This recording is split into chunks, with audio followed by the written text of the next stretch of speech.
গত জুলাইয়ে ছাত্র আন্দোলনে যখন উত্তাল ছিল ঢাকা বিশ্ববিদ্যালয় এলাকা, তখনই নেট জগতে ভাইরাল হয়ে যান রিকশা চালক মোহাম্মদ সুজন। সাধারণ ছাত্রদের সেলুট দিয়ে সবার মনে জায়গা করে নেন তিনি। এবার তাকে আবারও রাস্তায় দেখা গেছে। বৃহস্পতিবার মহান মে দিবস উপলক্ষে রাজধানীতে শ্রমিকদের এক র্যালিতে তাকে আবারও দেখা গেছে। শ্রমিকদের র্যালিতে বাংলাদেশের লাল সবুজ পতাকা হাতে একটি রিকশায় স্যালুট দেওয়া অবস্থায় দেখা যায় রিকশা চালক মোহাম্মদ সুজনকে।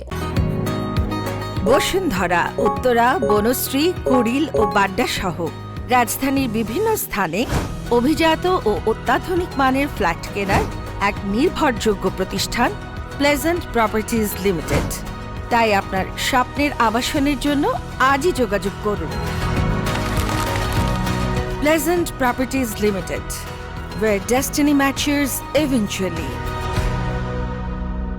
2024 সালের জুলাইয়ে দেশজুড়ে শিক্ষার্থীদের আন্দোলনে সাধারণ মানুষের পাশাপাশি তারকা, রিকশাওয়ালা, শ্রমিকরাও এগিয়ে আসেন। শিক্ষার্থীদের দাবির সঙ্গে একমত পোষণ করেন। ঢাকার এক সড়কে আন্দোলনকারী শিক্ষার্থীদের উদ্দেশ্যে নিজ রিকশায় দাঁড়িয়ে সালাম দিতে দেখা যায় এই রিকশা চালককে। এ সময় তার কপালে বাংলাদেশের পতাকা বেঁধে রাখা ছিল। মুহূর্তের মধ্যেই ইন্টারনেট দুনিয়ায় ছড়িয়ে পড়েছে সেই ছবি। VOD Bangla news desk.